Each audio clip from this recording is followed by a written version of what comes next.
Okay. So I'll just introduce myself briefly. I'll be the sort of MC and part presenter for this afternoon. Welcome to the session. My name's Jane Harford. I'm the Student Engagement Coordinator for the Bachelor of Health Sciences, the Bachelor of Letters, Health Sciences OT, Health Sciences Physio. And so I'm one of your go-to people around any questions that you have about your studies, about your plans for future studies. Anytime you can't find an answer anywhere else and you think Jane might be able to help with that, please don't hesitate to ask. And I'll give you details about how to find me during the course of the session. Before I go ahead, I would actually like to introduce to you, though, our academic lead, Professor John Coveney, who will say a few words of welcome to you. So, Jane is the go-to person, you know, for student experience, any difficulties, study plan problems. She is your person. Okay. So, welcome everybody. It's an absolute delight to be here. I'd like to start by acknowledging that we are meeting on the land of the Kaurna people of the Adelaide Plains, and I'd like to pay respects to their customs and their traditions and their leaders, past, present and emerging. And I wonder if you could indulge me, please, in practicing one of our most recent traditions, and that is reaching into your pocket or your purse and pulling out one of these and putting it on silent or off or vibrate, depending on what turns you on, but particularly what turns you off. So that's very nice of you, thank you. There's going to be a lot of information in the next 2 hours. It's pretty dense, but don't worry, we'll show you where you can go and find this information after today. So I've got 3 cards here, each of which has congratulations on it. The first congratulation is to you for deciding to come to university. It's a major step in your life, a major step in your current career and your future career. So well done. Coming to university is a mammoth thing. You come to just the right place. I'll talk about us shortly, but Australia generally has one of the best worldwide reputations for quality in university life. So we're actually very lucky to be here in Australia. The second congratulation is congratulations for choosing Flinders. By comparison to other universities, especially the other 2 universities in town, we're quite small. We're not big. We don't celebrate bigness. What we do celebrate is excellence, and our smallness allows us to be nimble. You'll often find that Flinders has done things sooner, better than other universities. They sometimes say we're punching above our weight, which is true. And congratulations for choosing to come to this college, the College of Nursing and Health Sciences. Allied health and health sciences, mainly the people that I'm interested in here. The jobs in this sector are growing. It's one of the fastest growing sectors for employment that we have. So you've chosen well to come to study with us on this particular area. So well done, and there are lots of expanding opportunities. I graduated with a degree in nutrition and dietetics many, many years ago, and to be honest, when I actually did graduate, I didn't really know what I was going to do.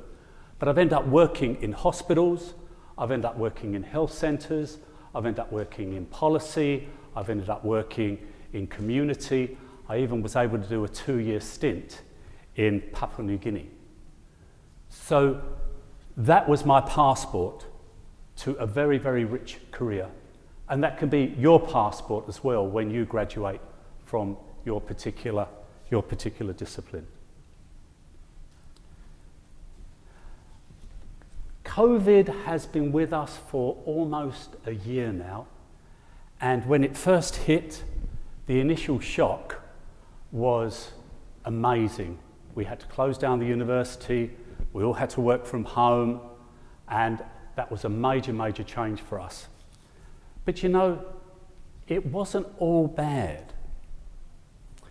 I've learned to wash my hands thoroughly to the tune of what do I have to do when I'm washing my hands? How long do I wash my hands for? What song do I sing? Happy, and how many times? One. Very good. Very good. But the other thing it's done for us is it's allowed us to experiment with a whole lot of flexibilities that we were growing, but we didn't have to develop them that rapidly. So I'm talking about flexible delivery, where we had to deliver courses and topics online. I'm talking about flexible communities, where we brought together people who aren't actually located with each other, but we can bring them together through a whole range of technologies, flexible timetables. So it's opened up, COVID has rapidly opened up some very, very rich things that we can explore and we can bring into our courses. So you'll hear of blended learning, which is where we deliver things both face-to-face but also online, okay? You'll hear of opportunities to test and try being online totally. We have courses that do that. So COVID has allowed us the opportunity to do whole lot of things that we might have got onto, but not quite so rapidly. And so what that's led to is a number of different ways of communicating, different ways of team building, different ways of delivering our courses and delivering our care. Those skills are called soft skills, and they're highly sought after by employers. Content knowledge is constantly changing. What you're learning over the next few years will be replaced by our knowledge of new things that will be important to us. So the content will be changing, but those skills, those soft skills, those skills in communication, those skills, I say, in team building, those skills in actually working with people, they are enduring. And we do a lot of work to help you build those skills, okay, as well as giving you content knowledge. So, welcome. As they say in David Jones, if you like what we're doing, tell others. If you don't like what we're doing, tell us. We really do rely on your feedback. I mean that. So welcome again, humblest welcome. Thank you, Jane. Thank you, John. So one of the people who... Okay, sorry, first some housekeeping. I apologise, I should have done this first. John's already taken care of phones. There are toilets outside of this door and down the corridor, and if we do hear a fire evacuation alarm, I will guide you in what to do, but we will evacuate out through the glass doors here and into the car park. Just very quickly. Okay, so this afternoon we'll have a welcome. We've already had one from John, and I'll play a short video from another important member of our team who can't be here today. And talk to you about just some things that you should have in place, or think about at least having in place in the next few weeks. I'll introduce you to some of the topic coordinators that you'll meet either in semester 1 or semester 2 of your first year here in the program. And then we'll have some guests from some important areas in the university, just to introduce you to some opportunities and support services that are available at Flinders that, in our experience, have been really useful to students. Then I'll talk to you a little bit about what we know about students' expectations and experiences of first years, and hopefully leave you with some tips to help you think about making sure that you're prepared for this year. And then we're going to I'll break you up into your specialisation groups, your majors, and I'll send you off with one of our specialisation advocates, one of the staff members, and it'll be a really great opportunity for you to meet some other people who are doing the same major or program that you are, and we'll do a little exercise with those pesky yellow slips. And then there'll be some time back here if you would like, particularly if it becomes evident to you during the course of the afternoon that you've got questions and they're not able to be answered by your specialisation advocate. I'll be here until 5:30 if people have questions that they'd like to come back and ask, but you're certainly welcome to come back and hang around here and continue chatting amongst yourselves. So the person that I referred to who's not with us today is Sarah Louise White, and Sarah Louise is our course coordinator. So she's the person who has overall responsibility for your experience in the Bachelor of Health Science, whether it be as a standalone program or whether it's part of one of the programs with a master's attached to it. And Sarah Louise's job is really focused on the quality of the course that you're enrolled in. So she's the one who makes sure that all the topics fit together, that all of the assessments are okay, that everything's running to the standard that it should do. And I back her up in that role, but particularly around your own experiences being in the program. Sarah Louise is not able to be here with us today, and she's very sorry about that, but she has recorded a short video. Before I play the video, actually, I'll just point out where it is. So I'm hoping that most of you by now will be familiar with Flow, Flinders Learning Online, which is where you find all of the information about your topics, and there's lots of other information there that's useful. You will all be automatically registered into this Flow site. It's called the Bachelor of Health Science General Information Flow site, and we post a lot of information on that site that's pertinent to students in the program, irrespective of which major or topics they're enrolled in at any time. So things will pop up in this site.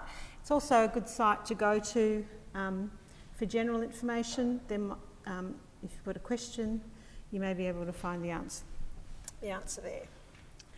So Sarah Louise has posted her video there, and I will just play it for you.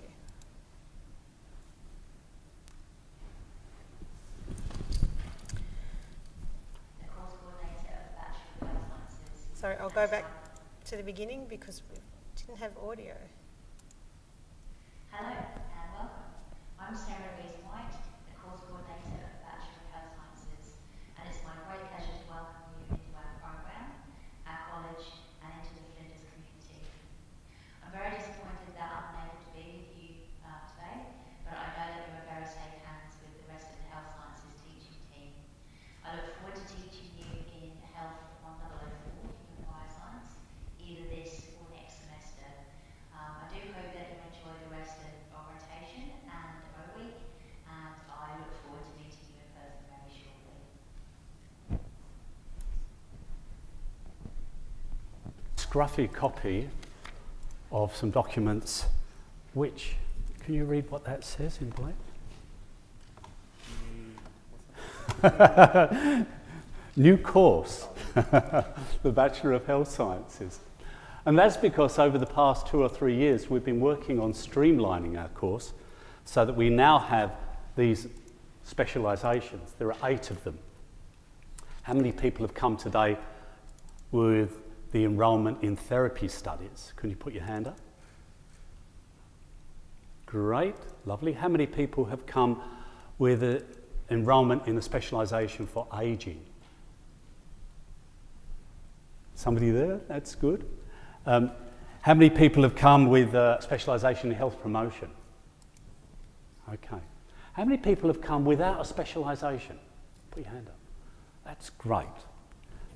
Because the first year is basically the same topics regardless of what specialisation you belong to. And we did that deliberately because we would allow you to do the first year and then decide what specialisation you'd like to move into for your second and third year, okay? So the course is now much fresher. Some of the specialisations have really got mojo. We've got one specialisation in digital health, another one in innovation. So that's going to be really market ready, job ready when you come out of something like that. How are we, Jane? Oh, Good. there we go. Thank you very much, John.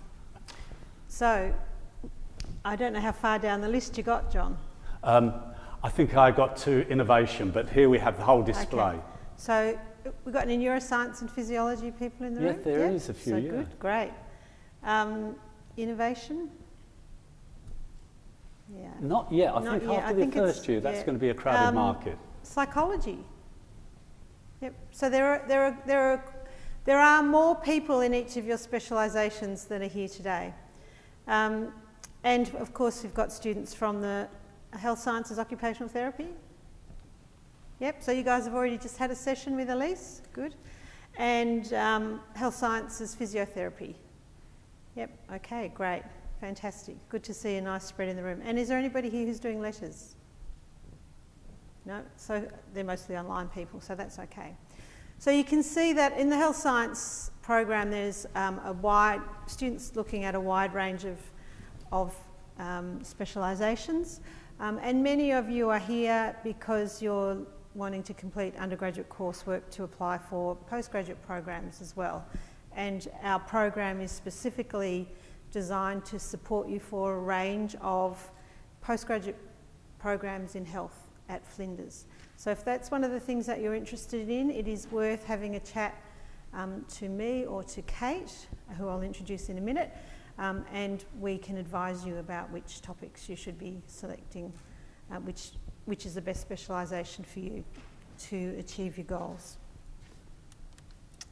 So there are some things that it's really important that at this point you're aware that you need to do to have set in place, ready for next week.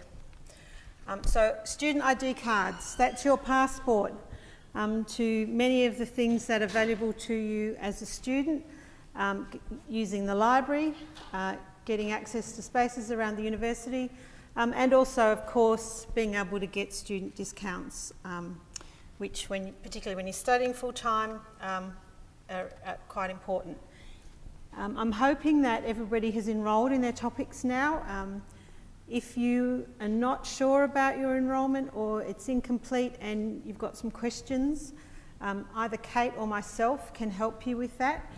I'll hang around at the end of the session. If you're not able to see me today, we can make a time for you tomorrow or next week, but we'll need to get that sorted fairly quickly. Textbooks. So for most of your topics, if there is a required textbook, it will be the information will be available in the flow site.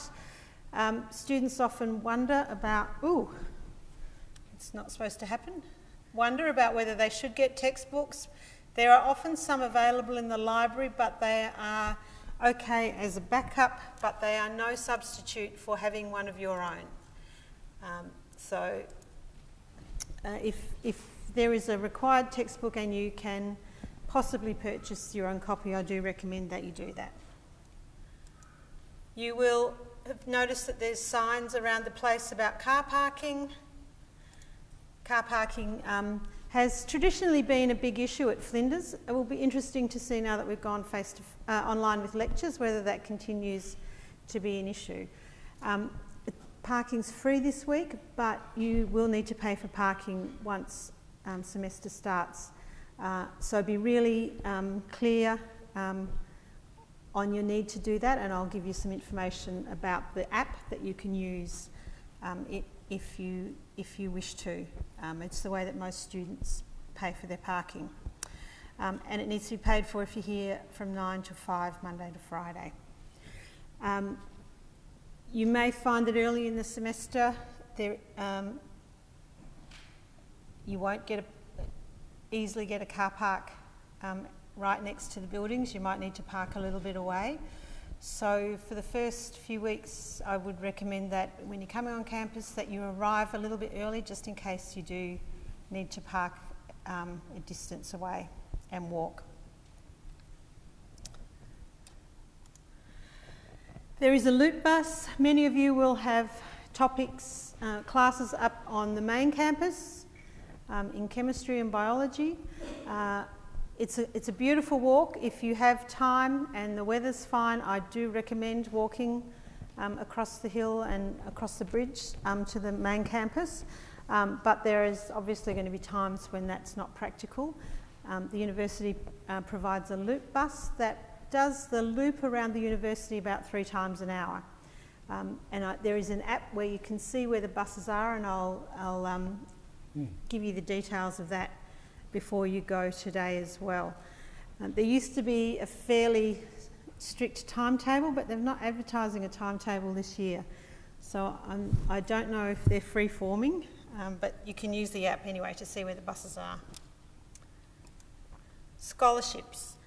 Probably most of you haven't thought about scholarships at the moment, but it's really worthwhile being aware that the university has a whole range of scholarships for all different kinds of reasons. They're not necessarily because you've achieved a fantastic GPA. There are scholarships for lots of different groups of students and different reasons. So I would recommend that you take a look at the scholarships page. Financially, they might be helpful, but also applying for these things and having them on your CV can help you in future when you're applying for jobs. At the very least, it demonstrates that you've taken the initiative to apply. Okay, there is free Wi-Fi at the university. Has everybody got the details about how to log into Wi-Fi? See a few people writing them down. I will put these slides into the BHS General Information Flow site so you can come and find these details. But this is probably one that you want fairly early on in the process. It also operates on the other campuses as well. So if you have to go to Tonsley, this is the Wi-Fi that you'll be using.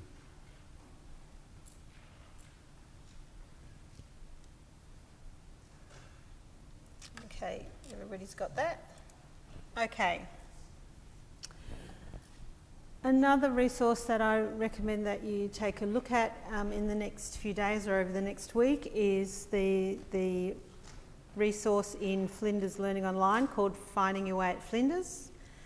Has lots of information that could be useful to you as first years.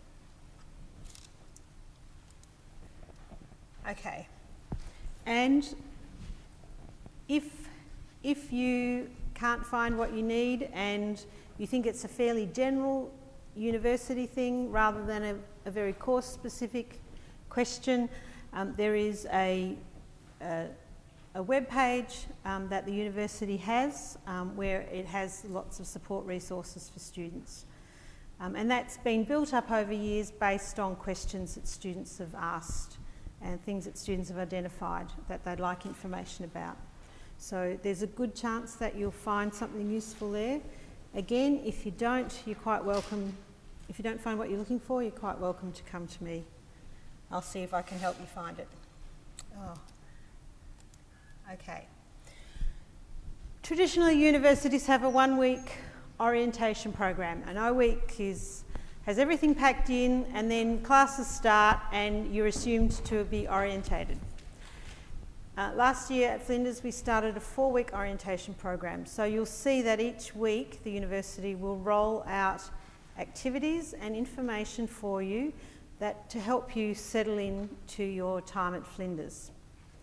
And you'll see, so this week, O-week is sort of a mad getting to know things at a fairly surface level, mainly focused on sort of administrative and logistical type questions. But in week 1, 2 and 3, the orientation program will start to roll out specific activities that are designed to help you to settle in at a deeper level. So to get to know people and resources that you will find useful, to develop some skills that will be useful for you at university, but then also there'll be a focus in the final of those 4 weeks on your well-being.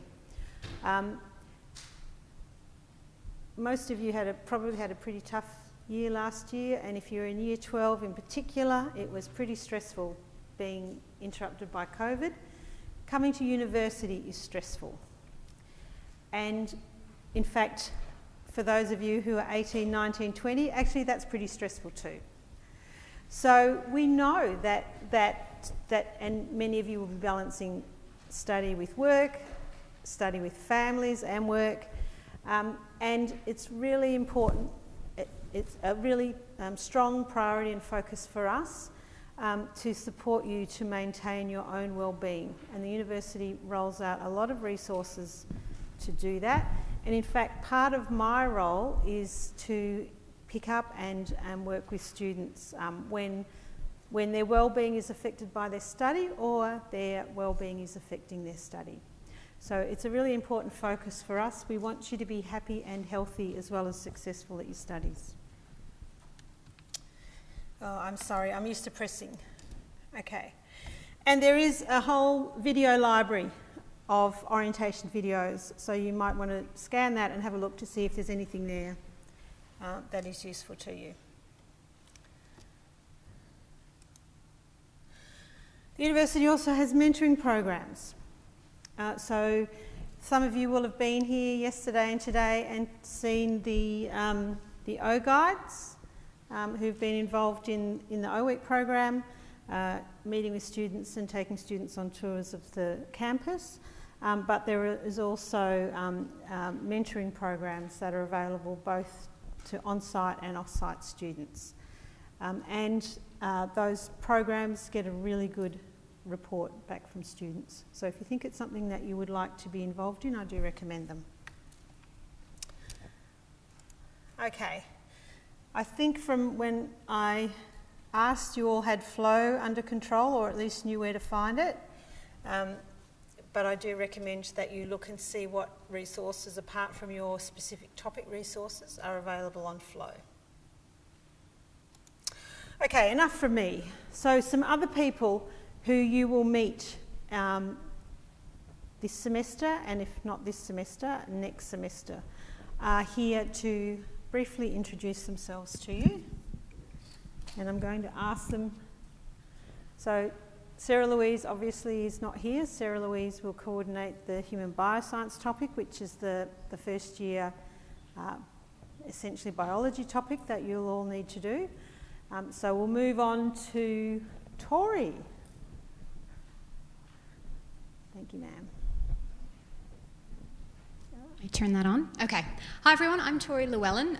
Don't worry about spelling my surname unless you're emailing me, in which case, actually, that's not the way to spell it. There's only got one L. It's the two L's at the beginning Yes. and the one L in the middle. Yeah. So James has got it back to front. The problem is that if you don't spell it correctly and send me an email, it just disappears into the ether and I never get it, and you don't get a notification that it hasn't gone through. So that's a source sometimes of some issues in terms of communicating with me. If you don't hear back from me within 48 hours of sending an email, so that's business days, so if you send me an email on Friday at 5 p.m., don't expect a response until Wednesday, but I do try to get back to most people on Monday. If you don't hear back from me within 48 hours, please give me either a call or throw me another email or send me a message on Flow. Ideally, double check that spelling on the original email as well, because I'm pretty good about answering emails. I'm quite happy for you to contact me via any of those methods. I'm coordinating Health 1010, which is research and study skills, which you'll all be taking either in semester 1, most of you in semester 1, a few people in semester 2. And the idea with this topic is that it's scaffolding you through to another 2 research topics, one in second year and one in third year, so that we can make sure that you're prepared for research, whether you actually stay with us in academia and go on to further study, whether you are going into a master's program, which typically will have a research component, or if you're going into a job. Research is constantly happening out in public, in commercial facilities, in industrial facilities, in hospitals, in clinics. It's going to be part of your life, even if that isn't your primary aim to be a researcher. So it's really important that you have a basic understanding so that the practice that you're undertaking is evidence-based and the best for your patients and for you. So that's the idea behind research and study skills, particularly research and study skills 1, is to give you that nice introduction, a gentle introduction to research in health, and also some of those key study skills that you're going to need for success, regardless of whether you stay in the Bachelor of Health Science with specialization, whether your intention is to go into a master's program, or wherever. The idea is that those skills are going to be transferable wherever you go. So thanks, guys, and I look forward to meeting you all next week. Thank you, Tori. Robert. Thank you. Hi, my name is spelt correctly, but you can't see it. There we go. I'm Robert Bullock. It's very nice to meet you. So my topic is interpersonal and interprofessional communication, and it seems like a long name for a topic around communication, but it's a good one. And how do you summarise that in such a short time? Communication is central. Professor Coveney spoke about the soft skills, that are so central to professions nowadays. They're a requirement, really, for every profession to know how to talk to people. How do you listen? How do you actually hear what your patient, client, customer is saying? And it doesn't just come naturally for us. We have to, well, most of us have to learn those skills. How do you get up and speak? How do you grab the microphone and start to give a presentation and to express something coherently? Well, in our topic, interpersonal and interprofessional communication, we start to touch on some of those. A lot of you have picked that for this semester, and what you're going to find is some extremely interesting lectures that cover through 12 weeks of various themes. And then the tutorials are going to be this opportunity where you and I, or the teachers and the students, start to practice these skills. And so there's actual demonstrations and opportunities to practice with each other, and lots of conversations to flesh out and to talk about why we're communicating as well. So there's a lot of reflective practice as well. Why are we here? Why do we want to work with health professionals? Who am I to do that? And what are our motives? So all these opportunities happen in tutorial, and it's very hands-on. Everyone gets involved. There's a lot of expectation around participation, which you'll really love, and all the topics you're going to like, because there's that opportunity to, have conversations with each other and to process the material that you're learning. So, just really quick, is that okay? Yeah. Yeah, but I'm really looking forward to meeting you. We've got 4 teachers. I'm one of those. Very interesting people, and looking forward to seeing you at that first tutorial. And look out for the recorded lecture. Have a look at those before you go along to the tube. Okay, who's next? Pen. Thanks, Robert. I'm Pen. Really easy to spell, except the row. Most people put W in it. Don't put the W in it. Just row, caviar.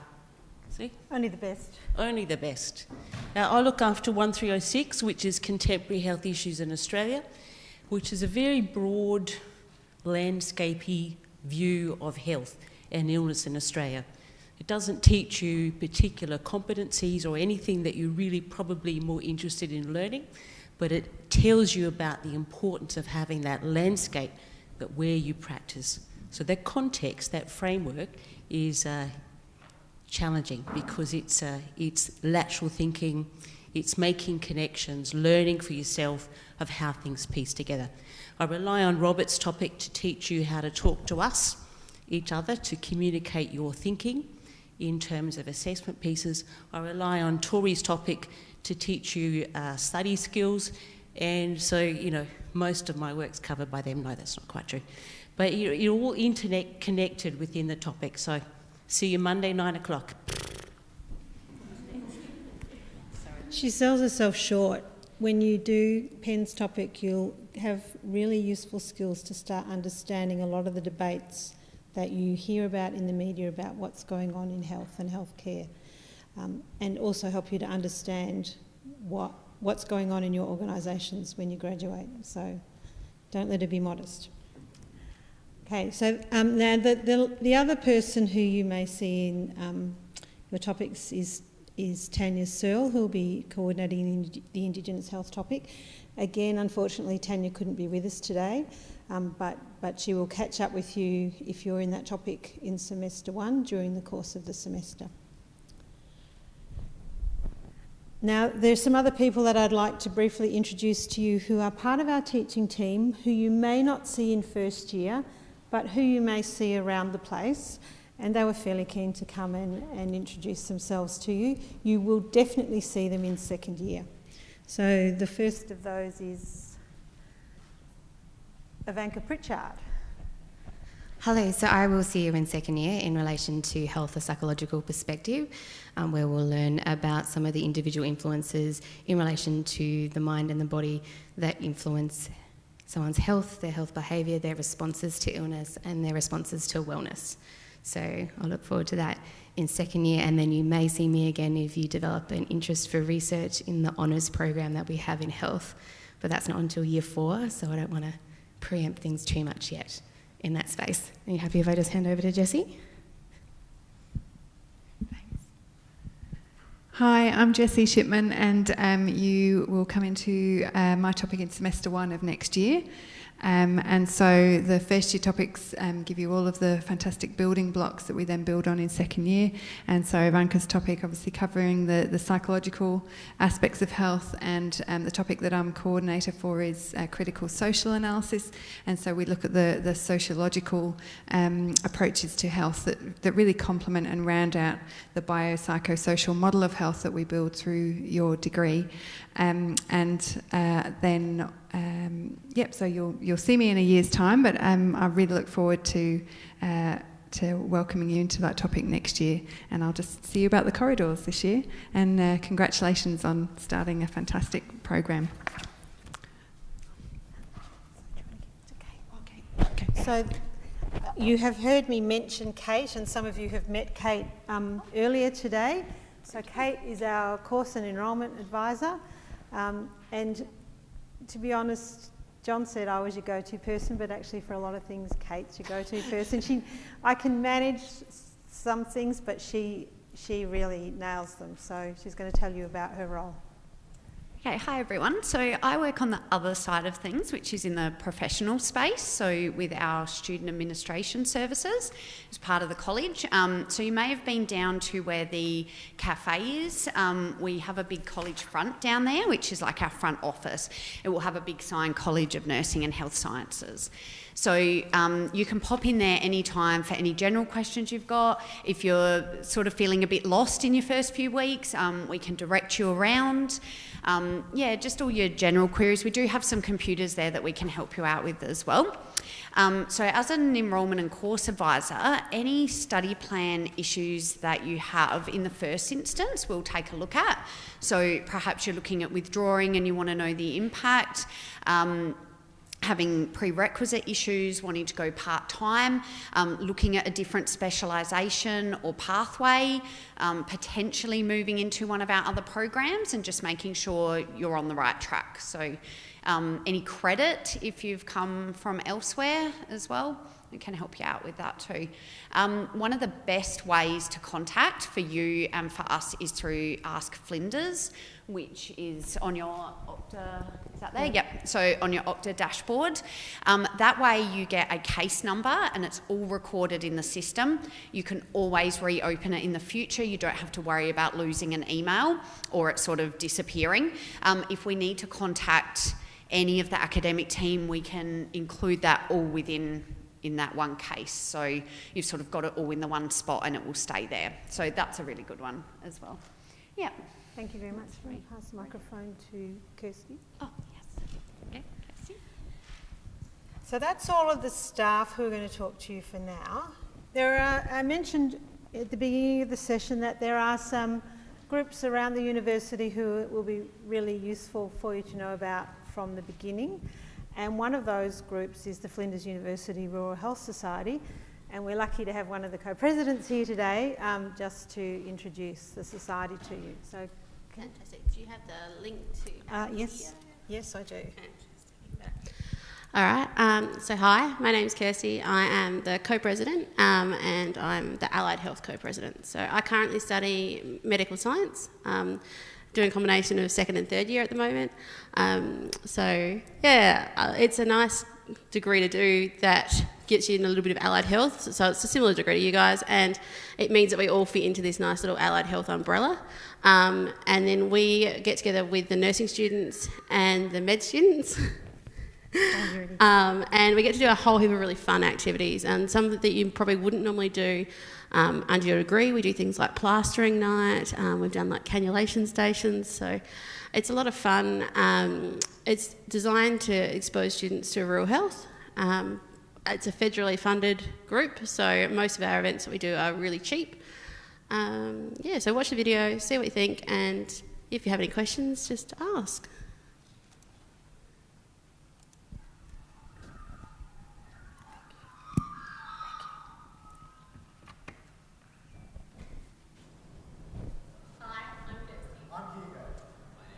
Can you hear that?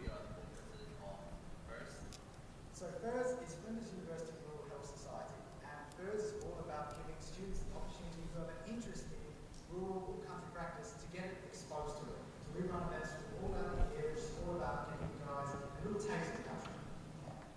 So some of the events that we run throughout the year are like our rural high school visits, where we go out to rural high schools and talk to students there and tell them about the degrees that we're studying.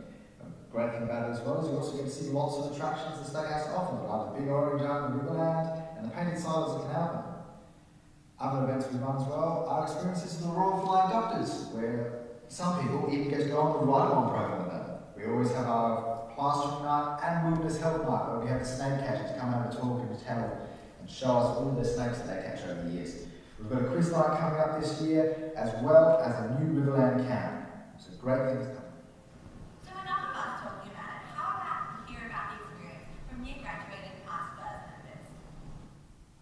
Hi everyone, my name is Alison and I'm a speech pathologist working in country health in the Riverland. I've been here for 12 months now after graduating from Flinders in 2019. And during my time at Flinders, FIRS was a huge part of my whole university experience. I started out as the discipline rep for speech pathology, and then in my third year I had the opportunity to be the co-president for Allied Health. And if I had to pick my best experience from my time with FIRS, it would probably be a combination of all the rural high school visits. So I had a chance to go out to Renmark a couple of times and also to Mount Gambier. And these visits are where you go out with a bunch of other FIRS members to a rural town, either for a day or overnight, and I guess present to rural high school students, encouraging them to come to uni, study a health degree and sharing what you love about your degree. But at the same time, you just get to meet a whole bunch of other uni students from different health degrees and get to know what they're studying, but also just have a bit of fun. I think either way, if you sort of know that you want to work somewhere rural after you graduate, or if you just want to meet some other people while you're studying at uni, either way I think joining FIRS is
So if you'd like to become a member of FIRS, register at the NRHSN website, and if you want to keep up to date with all our events and what we've got going on, follow us on Facebook.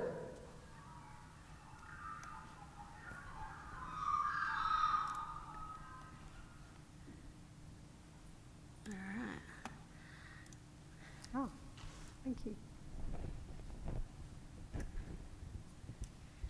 So that just gives us a bit of an oversight of what we do. At the moment, if you go to our Facebook page and sign up as a member, we've got a competition. You can win a whole heap of merch. It's also a really good way to keep up to date with where we're at and what we're doing. We're running heaps of events this year, and you'll see them there first. So, yeah, come join us. We're a lot of fun. Thanks.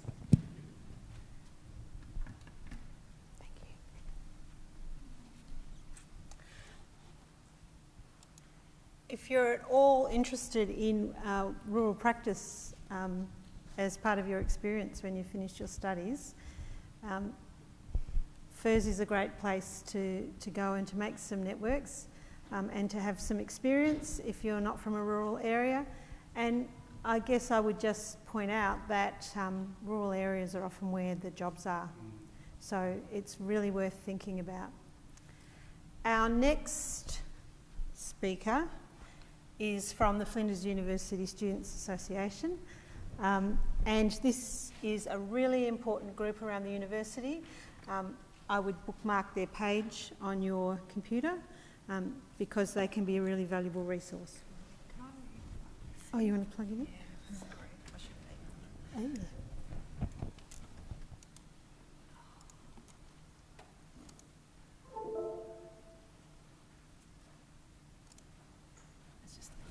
This one? Yeah.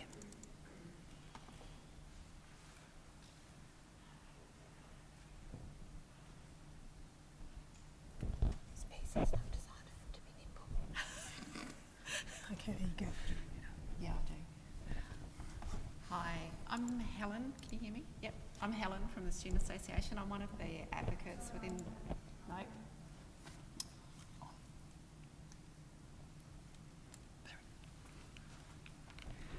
This is why I bring students with me.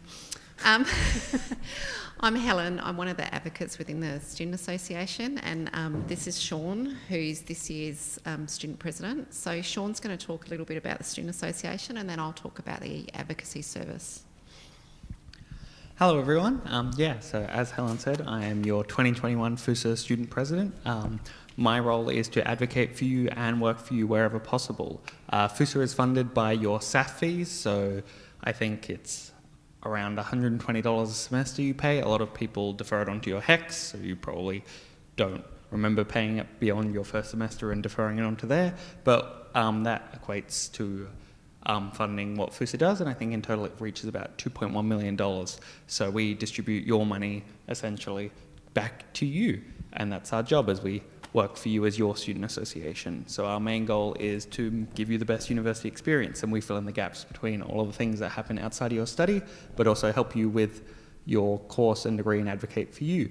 A large part of what I do is essentially to ensure that you have the best university experience possible, whether it be advocating within all of the structures and policies that exist throughout the university. So we sit on, as a student council, there's 19 of us. We all sit on various committees and panels throughout the university. I think almost all major committees and panels will at least have some form of seat on, or we will have a representative from your cohort that works with us through the topic rep structure and things like that, and course reps. So and we do all of those different things that we'll go through throughout this. So the main function of student council, as I said, is to advocate for you. We do a lot of different campaigns and things. You would have seen, I assume, the car parking signs that you would have seen all across campus. So I just thought I'd show you the video that we worked on for that campaign to kind of show you the type of things that we advocate and do for issues that you bring to us. Once it loads. Woo.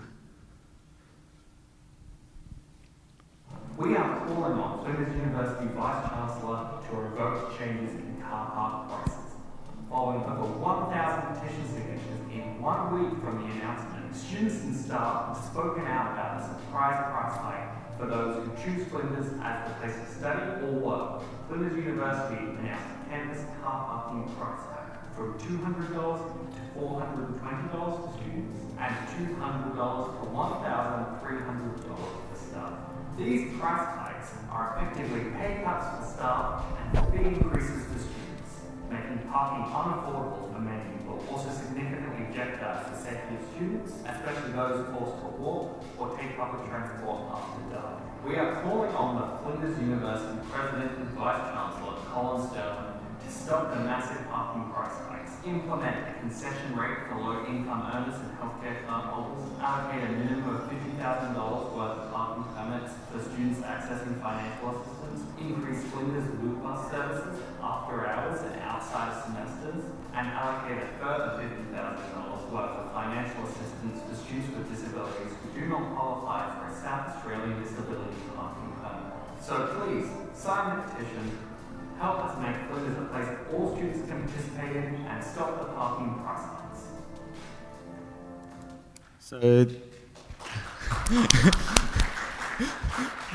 So this is an example of a type of campaign that Foosa can run. This is obviously a bigger, broader Flinders issue, and if you wanted to know where we're up to on this, I've met with an array of different people from university management, and we're pretty close to securing some kind of outcome that will hopefully meet all of the demands that we said there. We're very close to it, but unfortunately I can't announce anything until we've got the final signed off thing, and that's basically what I do. Is I go between different meetings and negotiate and advocate for you.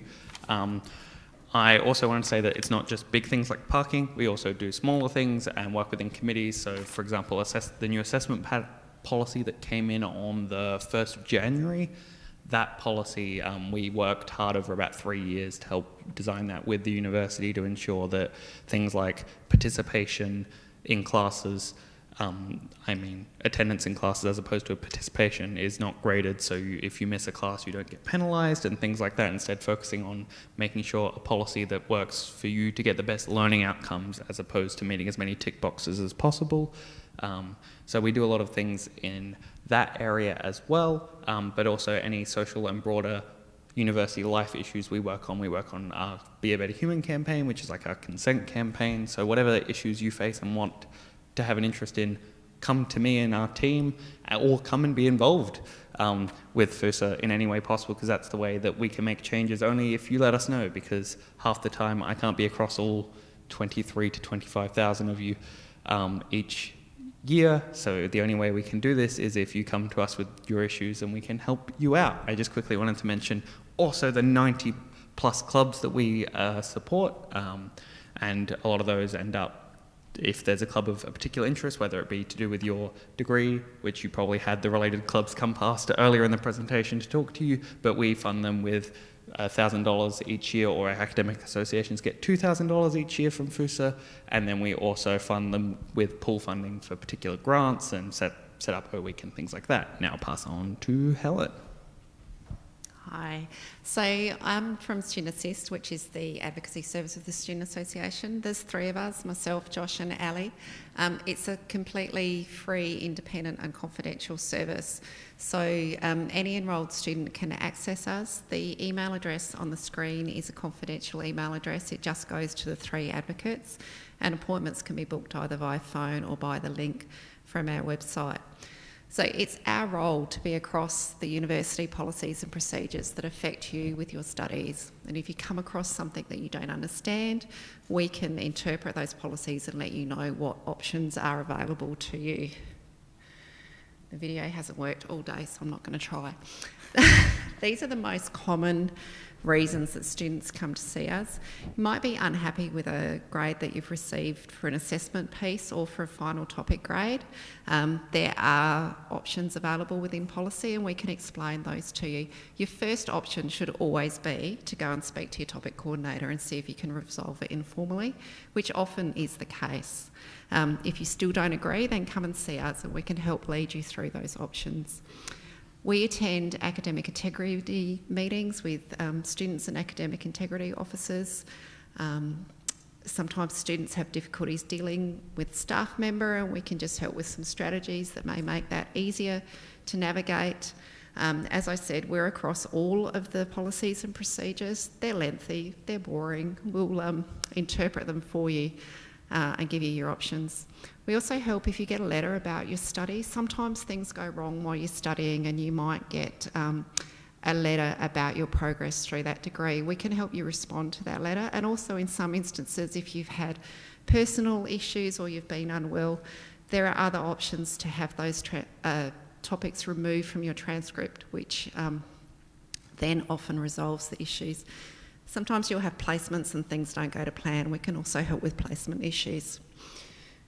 We also have a financial advocacy service, so we have interest-free student loans. Any enrolled student can access those loans. They're a maximum of $500, repayments are $25 a fortnight. Often students use them for textbooks, placement expenses. They can be used for anything to help with your studies. So it may be that you've got a rural placement and you need new tyres on your car to get there. We can help with a loan for that. We can help with accommodation expenses if you need to pay them up front before any reimbursement might be available from the college. We have a financial counselling service, can help with budgeting and any debt issues. I help a lot of students that have uninsured car accidents. If you're unfortunate enough for that to happen and you've got someone demanding money, come and see me. We also have emergency food assistance. We have food vouchers, Metro cards, food parcels, and vouchers to attend food bank. We do that by email. We have e-vouchers. So if you are down at Sturt and you're not able to get up to main campus, we can email it to you, or if you're on a rural placement or not on campus, we can still help. We also look after student representation. So each of the colleges have student representatives within their courses. You'll probably see emails asking students to nominate for those positions. We look after and train all of those people to be reps, to be accessible for you. We also look after development grants. So there might be a professional development experience that you would like to do to enhance your studies. It might be to go to a conference or an extra training course. We can support you with up to $800 to attend that event. And I believe this year we're going to do them again for employability, hopefully. So last year during COVID, lots of students lost their jobs, their part-time jobs. We were able to help with first aid certificates, RSAs and things to get people back to work. So hopefully we'll be able to do that again. It's obviously O week this week. I think it's finished. This is our details. Please join, become a member. It's free to join. That means that you'll get email updates from us, so you'll be aware of what's going on in campus. You'll also be aware of things like development grants or anything you might be able to access, and also any campaigns that Student Council are running. Anything else? I just thought I'd also mention that we run a lot of the social events on here and help set those up, so if you want to add anything to the campus life or experience, please get involved. We have things like O-Week directors that are made up of students who shape what happens at O-Week, but we also have a social activities officer whose role is to run social activities for the broader student population. And also, for some reason, there's a googly eye attached to this stage, which I found very distracting. But I hope you all have a great orientation and good luck with the rest of your degree.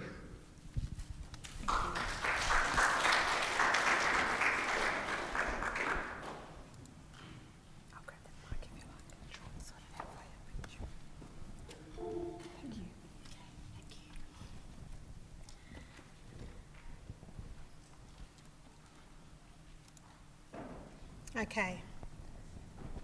I think now is a good time for everybody to stand up and have a stretch.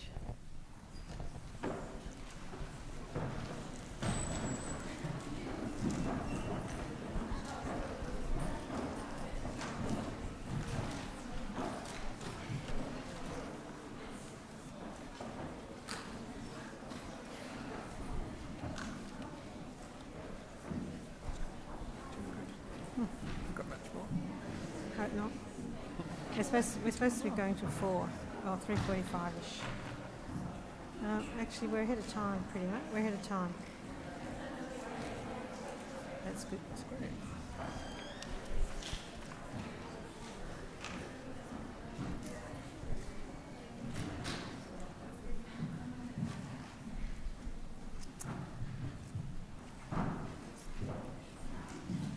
So we did have, I thought we had another speaker lined up, Ursula from Horizon Award.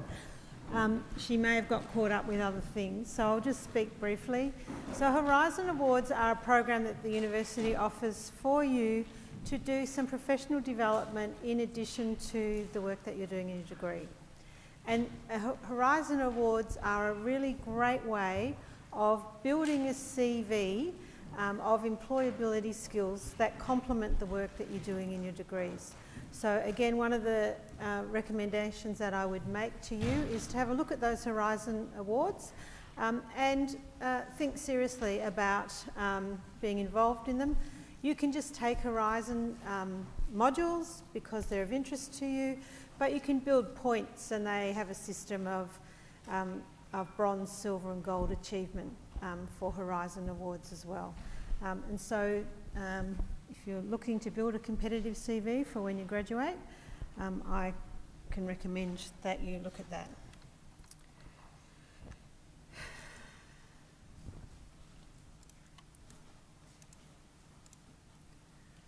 One last video. Health and counselling are an important service on campus. Imagine you've turned up to uni for the first time. It can be... And this is just a brief introduction to them, sorry. A little daunting. Where do you go and who do you go to for help? Flinders University has a lot of services to help you on your journey. Sometimes, uni will feel fun and easy. At other times, it can seem challenging. Flinders Connect is there to answer any questions and point you in the right direction. Flinders Connect can also assist you with enrolment, class registration, fees, scholarships and general information. When it's time to study, there's the Library and Student Learning Support Service. Library staff can help you navigate the wealth of information across 3 Flinders library branches. If you need help with Flinders Learning Online, the library helps with that too. The Learning Lounge is available to help with academic writing, maths and statistics, referencing and English language support. You can also access Studiosity 24/7 for support with studying and writing online.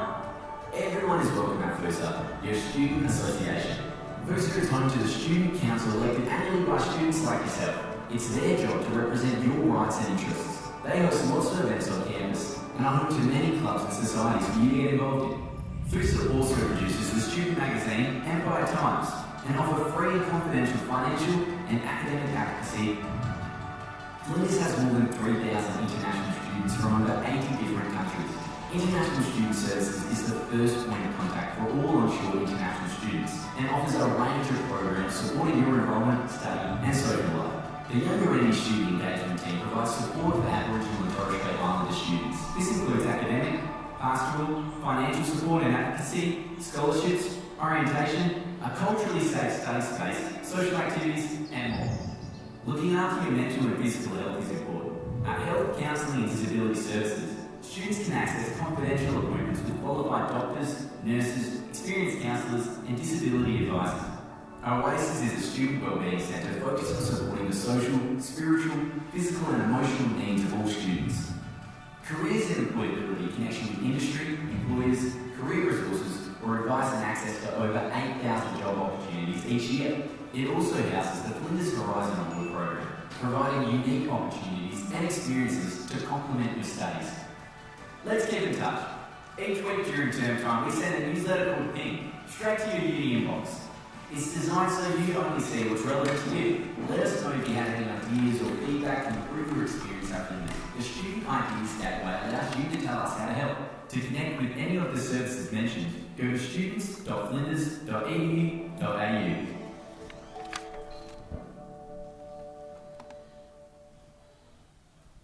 Okay, so not so much a video about the health and counselling services. That was the link that they sent me, so I will... Hi, I'd like to take this opportunity. Sorry, I'll do one thing at a time. So I will add on some details to this slide when I put it into the flow site for you. So a quick wrap up of a few bits and pieces around first year. The team from Foosa talked about student associations and the clubs and societies. I'll just flag now that we don't currently have one for health science students, and it's something that we would like to work on this year. We'll make a call out in a few weeks for people to nominate to be student reps, and I will start the process of thinking about developing a student association in consultation with the student rep. So if that's something that you think that you're interested in, I really encourage you to nominate as a rep and to get involved. So there's a few things so this is the first part of the session where I'm going to sound a little bit more like an academic, because I'm going to talk about evidence and how research informs some of the things that we understand about life for first year students. So I'm going to go through a couple of slides and talk about some research that was done by a colleague of ours in another part of the university, with a group across a range of universities, talking to first year students, but also talking to the people who teach them, and looking at what the students thought about studying university and what their teaching staff thought about university, and looking at what we learnt from that. So our philosophy here is that warned is forearmed, that if you're aware of these issues, you may be able to start to think about developing some strategies.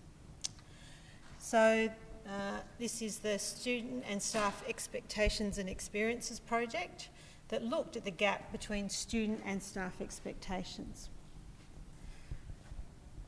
One of the first things that they commented on was that most first year students who responded to the survey had unrealistic expectations about the amount of time that they needed to spend on their university work. So the recommended amount of study is 6 to 10 hours a week per topic, outside of class time, although in this university we say 8 to 10 in total. And that's double what students thought that they would need to spend working on the university topics. When you delve into your flow sites, you'll see a document for all of your topics called the Statement of Assessment Methods. And all of them say that we expect you to spend 135 hours on each topic over the course of the semester. And essentially, if you're enrolled in 4 topics, it's the equivalent to a full-time job. Now, I'll say that again because I met with a student once who came to this session and he said, I'm sure you said that it wasn't the same as a full-time job. So 4 topics is the equivalent to doing a full-time job.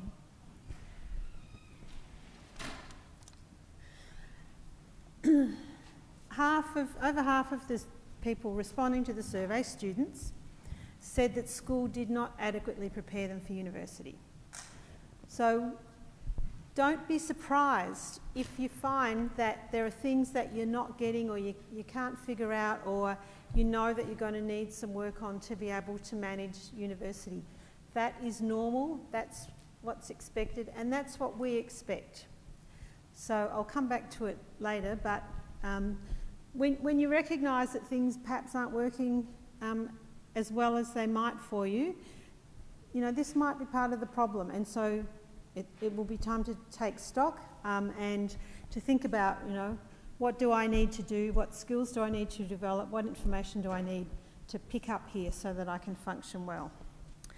And 71% of the students said that the standard of university work was different or extremely different to schoolwork. It is a different way of working, and it's a different pace of work. We move through material a lot more quickly at university than you would be used to at school. University is also very different to school in that we expect you to work much more independently than you would be used to if you're coming straight from school. Students are expected, with some guidance from the teaching staff, to do a lot more work independently and for themselves.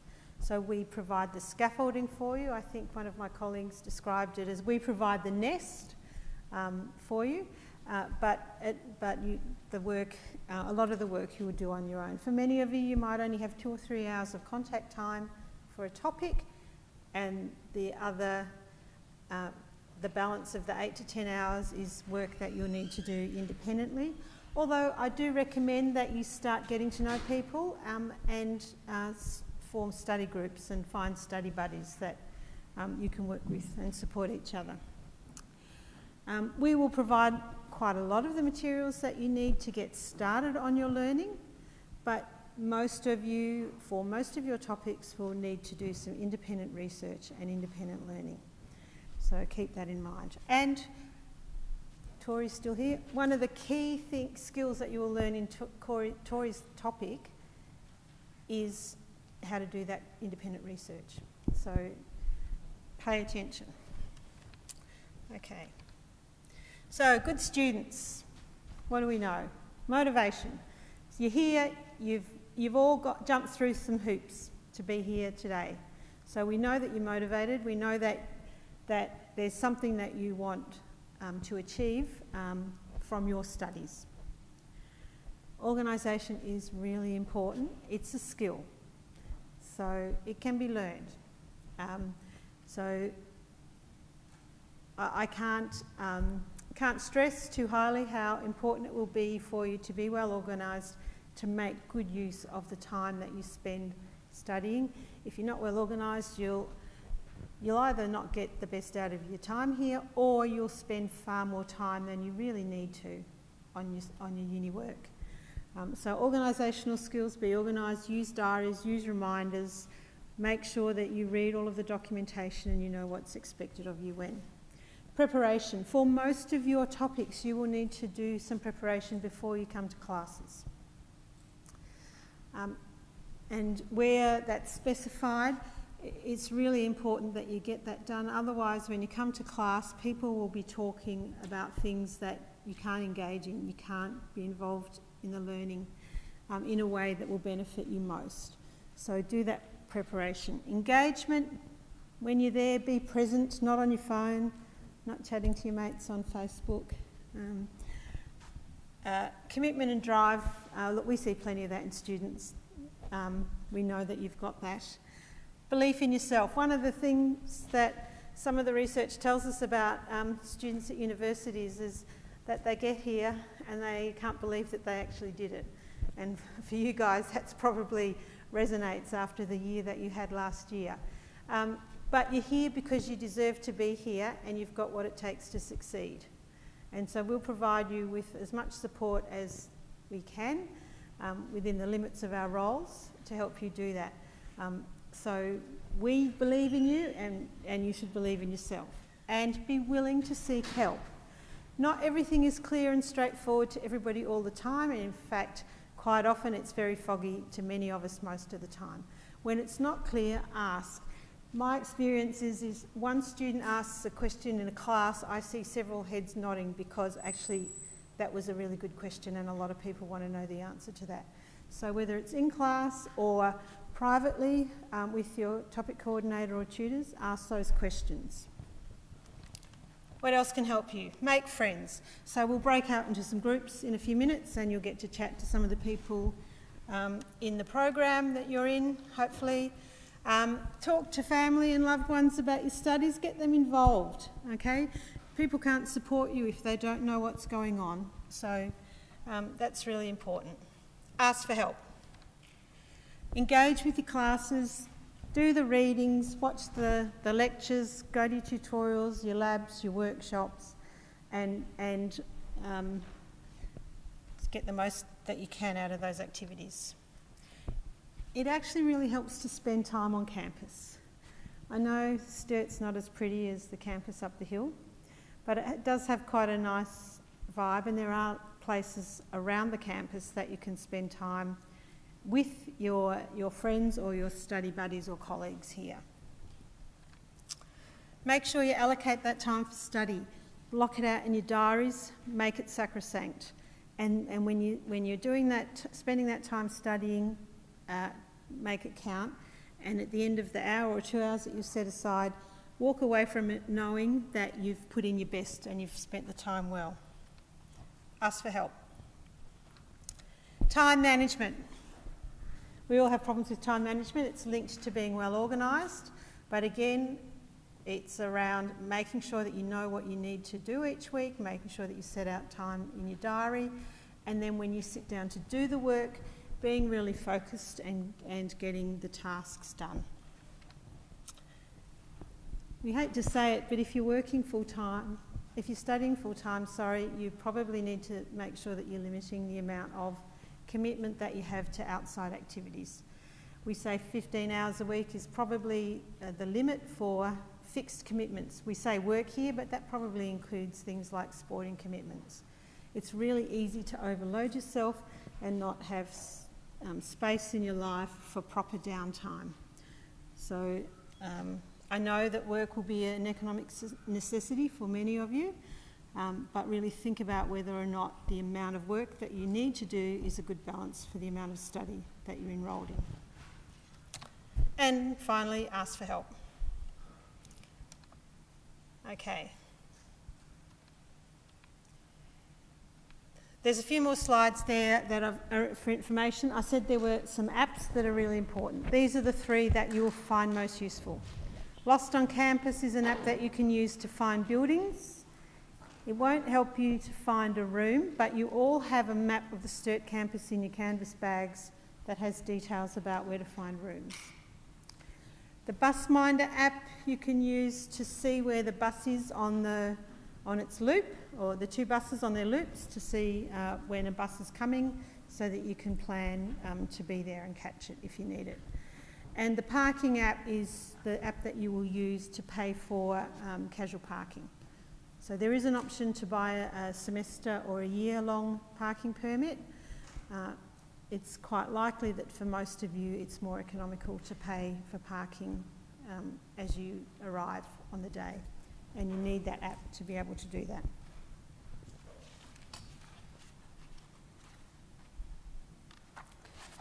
Okay, and one last thing. Okay, make sure that you've checked your enrolment and you're enrolled in the right topics for your program. Make sure that you're registered in all the classes, the tutes and labs and workshops that you need for your topics. Make sure that you know where all of your classes are, and for the first time that you go to them, arrive early. One of the foibles of the timetable app on your phones is that it's not always clear whether you're on the Sturt campus or on the Bedford Park campus. So make sure that you're really clear about that in advance and that you turn up to the right campus. If you have classes that are consecutive, one finishes at 10 to 10 and the other one starts at 10 o'clock, and one is up the hill and the other one is down here, you will need to change one of those classes. It's not physically possible or psychologically useful for you to be trying to rush between classes that are up on Bedford Park and down here. My experience is that students who try to balance that spend the last 20 minutes of the first class stressing about whether it's going to finish on time, and the first 20 minutes of the next class recovering from rushing up the hill. So if you do find that you've got classes that come one after the other on the separate campuses, you'll need to make a change. If you have trouble doing that, I may be able to help you negotiate that. Make sure you do preparation tasks for next week. For many of you, your topic coordinator will want you to do some work before you watch the first recorded lecture or come to your tute, so make sure you know what that is. Make sure you check your email regularly. The university email is the only method of written communication that we need to use when we're communicating with you. So any important messages or emails about your studies will come through your university email. So keep on top of that. Parking permit and textbooks early if you can. Textbooks, depending on where they're coming from, can take anything from a couple of days to a couple of weeks. Student ID card, and if you've got any questions about anything topic specific, contact your topic coordinators. By now you'll have access to the flow sites for the topics that you've enrolled in, and details about topic coordinators are available there.